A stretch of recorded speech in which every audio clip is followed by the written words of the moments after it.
Hello friends, welcome to my channel. ఈరోజు వీడియోలో వచ్చేసి గుత్తి వంకాయ కూర రెసిపీని అయితే మీతో షేర్ చేసుకోబోతున్నానండి. చూడండి, ఎంతో ఎమ్మి అండ్ టేస్టీగా గుత్తి వంకాయ కూర. ఈ గుత్తి వంకాయ కూరలో అస్సలు వాటర్ వేయకుండా చేస్తాం కాబట్టి జర్నీలోకి అయితే ఈ కర్రీ చాలా బాగుంటుందండి. సూపర్ టేస్టీగా ఉంటుంది, ఈజీగా తీసుకెళ్ళచ్చు. అలాగే 2-3 డేస్ అయినా ఈ కర్రీ అనేది పాడవకుండా ఉంటుందండి. ఈ గుత్తి వంకాయ కూర ఎవరికి ఇష్టం ఉండదు చెప్పండి. ఇప్పుడు లేట్ చేయకుండా రెసిపీని అయితే ప్రిపేర్ చేసుకుందామండి.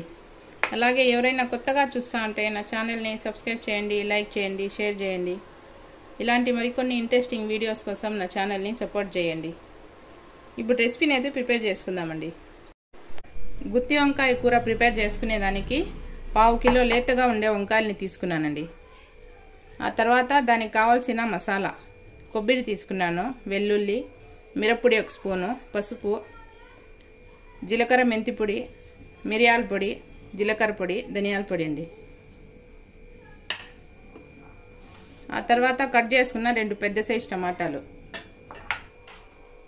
చింతపండుని అయితే నానబెట్టి పెట్టుకోవాలండి. బాగా 2-3 టైమ్స్ వాష్ చేసుకొని నానబెట్టుకోవాలి. ఇప్పుడు నీళ్ళల్లో కొంచెం ఉప్పు వేసుకొని పెట్టుకోవాలండి. ఇప్పుడు వంకాయలను అయితే కట్ చేసుకోవాలండి.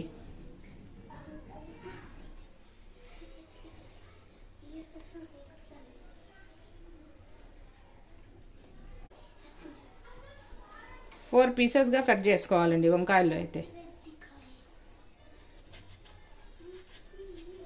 చూడండి, వంకాయలు అయితే ఎంత లేతగా ఉన్నాయో.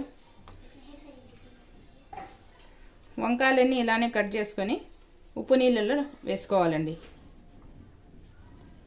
ఉప్పు నీళ్ళలో వేస్తే నల్లగా కాకుండా ఉంటాయి వంకాయలు అనేటివి. వంకాయలని చూసుకొని వేసుకోవాలండి. ఆయిల్ అయితే కొంచెం ఎక్కువే పడుతుందండి దీనికి. వంకాయలు అయితే ఫ్రై అవ్వాలి కాబట్టి. ఆయిల్ హీట్ అయిన తర్వాత ఆవాలు, కరివేపాకు వేసుకోవాలండి. ఆవాలు చిట్పటలాడిన తర్వాత ఉప్పు నీళ్ళలో వేసి పెట్టుకున్న వంకాయలను అయితే వేసుకోవాలండి.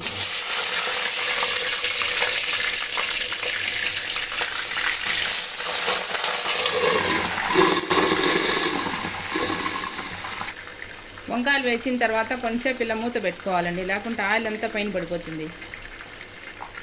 ఇప్పుడు మూత తీసి వంకాయలంతా ఒకసారి కలుపుకోవాలండి.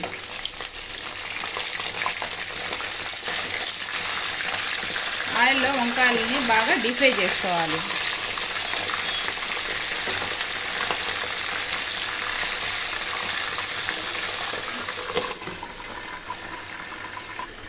వంకాయలంతా ఫ్రై అయ్యేలోపు ఒక మిక్సీ జార్ తీసుకొని ఈ మసాలాని అంతా ప్రిపేర్ చేసుకోవాలండి. ఫస్ట్ కొబ్బరిని వేసి గ్రైండ్ చేసుకోవాలి. కొబ్బరిని గ్రైండ్ చేసుకున్న తర్వాత ఈ మసాలాలన్నీ వేసుకోవాలండి.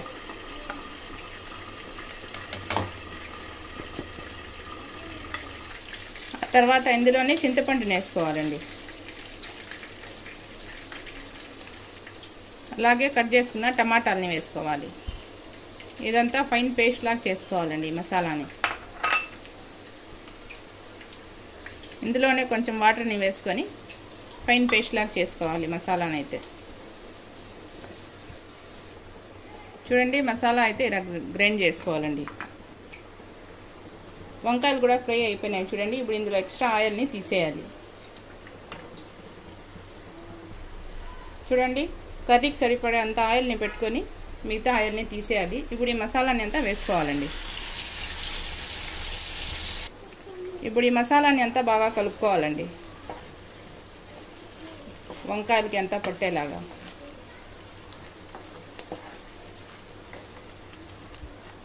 ఇప్పుడు ఇందులో టేస్ట్కి సరిపడా సాల్ట్ని యాడ్ చేసుకోవాలండి.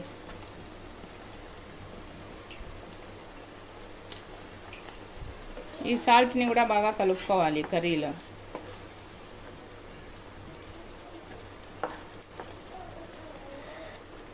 ఈ గుత్తొంకాయ కూరలో అయితే వాటర్ అస్సలు వేయకూడదండి. ఇలానే ఆయిల్లోనే మసాలా అంతా కుక్ అయిపోవాలి.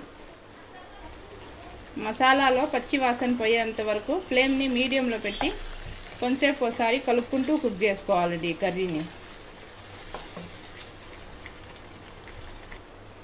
మూత పెట్టుకొని ఈ కర్రీని అంతా బాగా కుక్ చేసుకోవాలి. అడుగు మాడకుండా మధ్య మధ్యలో కలుపుకుంటూ కుక్ చేసుకోవాలండి. ఈ కర్రీలో అస్సలు వాటర్ వేయలేదు కాబట్టి జర్నీస్లోకి అయితే ఈ కర్రీ చాలా బాగుంటుందండి. 2 days 3 days అయినా పాడవ్వదు ఈ కర్రీ అయితే. గుత్తి వంకాయ కూర టేస్ట్ కూడా బాగుంటుందండి జర్నీస్లో. చూడండి, నూనె ఇలా రిలీజ్ అయ్యేంత వరకు కుక్ చేసుకుంటే మసాలా అంతా పచ్చివాసన పోయి బాగా కుక్ అయిపోతుందండి. అంతేనండి, గుత్తి వంకాయ కూర అయితే రెడీ అయిపోయింది. ఇప్పుడు స్టవ్ ఆఫ్ చేసేసి సర్వ్ చేసుకోవడమేనండి. ఈ గుత్తి వంకాయ కూరని ఒక బౌల్లోకి తీసుకోవాలండి.